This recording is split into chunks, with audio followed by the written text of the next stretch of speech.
Hey guys, welcome back to my channel. If you are new here, welcome. My name is Veronica and I make lifestyle videos revolving around fitness, food, travel, and style. This video is about jumpstarting your fitness journey. I've actually had a couple of people come up to me and tell me that they want to get back into the fitness game, but they don't know how, they don't have the motivation. What are some of the tips and tricks? And here I am with this video. In this video, I'll be going through 4 components. 1 being food, of course. 2 is fitness. 3 is the environment and the habit. And 4 will be mental commitment. Before I start this video, I just want to put a disclaimer out there that I am not a health professional, coach, or nutritionist by any means.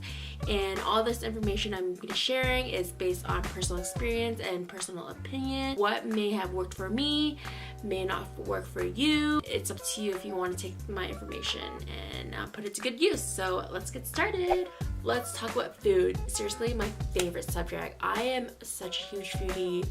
Foodie sparks so much joy in my life. Hello, Marie Kondo. I am a serious food lover. Food is literally the fuel to our bodies. It is like the gas to a car. So let me ask you this. What do you have in your kitchen? Is it chips, cookies, candies, chocolate? Do yourself a favor and get rid of those. Put them out of sight. Give it to someone. I don't care. If you know you have junk food in your household, you will probably be tempted and you'll probably eat it. So why set yourself up for failure? You want to know a secret of eating healthy?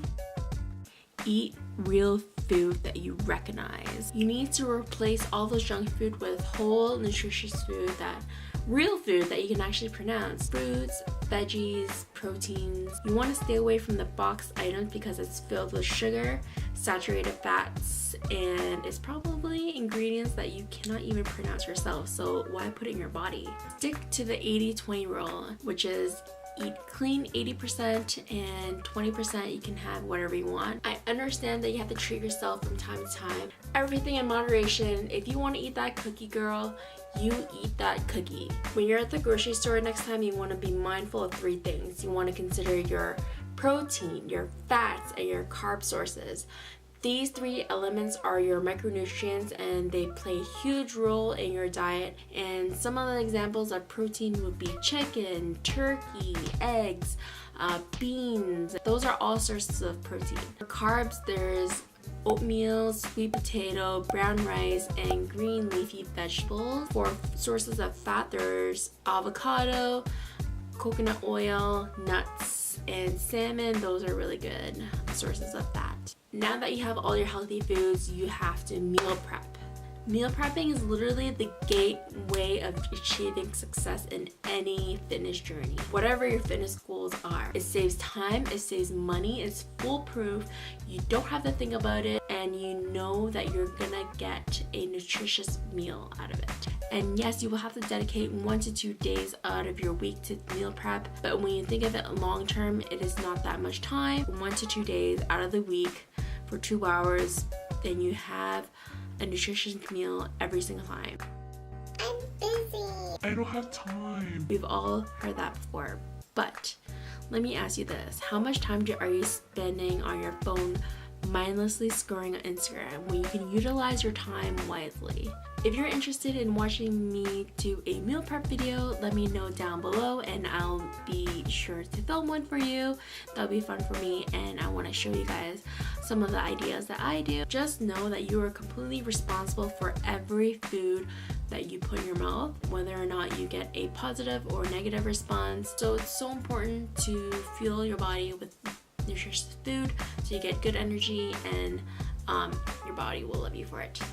Now that you have all your food situated, it is number 2, and fitness is equally just as important. I don't know what your lifestyle is. I don't know if you're a student, if you're working a job that is in an office setting, or you're actively on your feet, but the key thing is to keep your body moving constantly. Honestly, if you're finding a hard time being active, it's just all about starting small. Go for a walk. Walking is the most underrated form of exercise. Like I said before, it's not about having time, it's about making time.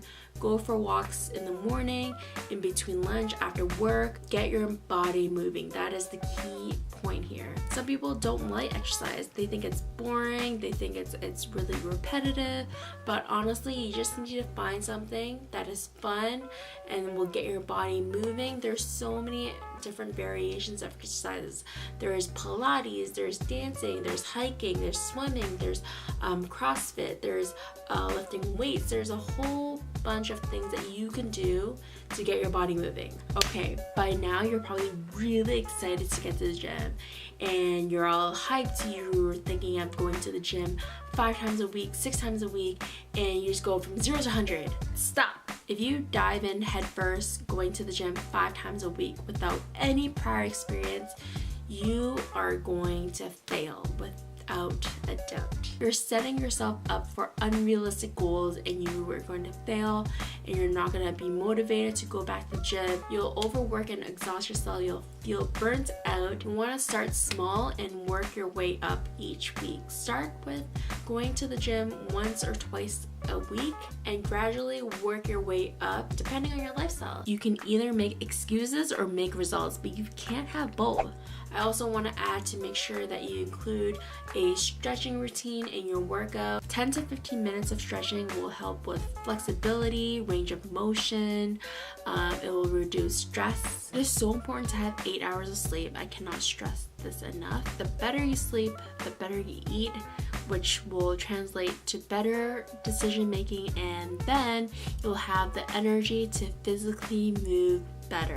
Wow, I said better a lot of times. And ultimately, everything will get better exponentially over time. Remember that consistency compounds. You may not see the results in a short amount of time, but over the course of 6, 12, 24 months, you'll see huge results. You just don't see it right away. You'll see that all those little habits that you've created over time will lead you to huge rewards. You first create the habit and the habit creates you. Number 4, mental commitment. For you to make any changes in your life, it must start with self-awareness. Nobody ever planned to be out of shape, broke, or uneducated, but these things happen because we let it happen. Isn't it true? We have to take ownership of our actions and be responsible for our own life. Think about it. Every event, journey, or result that has ever happened in your life is a byproduct of your manifestation of behaviors, emotions, and thoughts. If you want something that you've never had, you gotta be willing to do something you've never done before.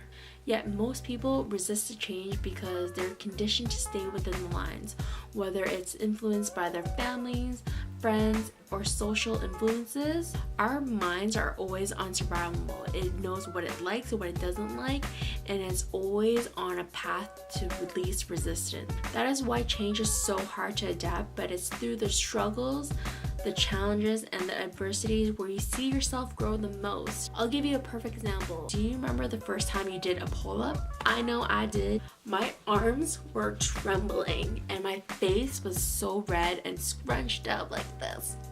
But I know in those moments that my muscles are working even in the slightest movement. Through struggles comes strength, and through persistency comes consistency. But most people don't see the value of starting early. Invest in yourself and the body that you've been given. We've been giving this one life. Give it love and give it nurture that it deserves. Next time that you're standing in front of the mirror, don't pick at your flaws, embrace them. You might have stretch marks and cellulite all over your legs, but those are the same legs that carry you forward and gives you the ability to move your body. So be grateful for that. You are so deserving of living the body that you've imagined. I know in your journey there's going to be cheat days, cheat meals, even cheat weeks. Tomorrow's a new day to recommit to yourself. For me and my fitness journey, yes, I've had good days and I had bad days, but I've been doing this for a long 2 years, and every single day I had to recommit to myself. And since then, I've seen huge results over time. I feel stronger, I perform better, I feel the changes and the transformation in my body. I hope these tips and advice help you embark in your fitness journey, and remember, you deserve living your best life. Let me know in the comments down below what has been the best habit that you have developed. I'd love to know. If you want to see more videos of me, be sure to hit the subscribe button, hit the thumbs up button, and I'll see you guys next time. I'm sorry for this lighting. It is right now. It is 7 o'clock and the light has been changing. Ugh. Don't forget to subscribe. I don't know what this is.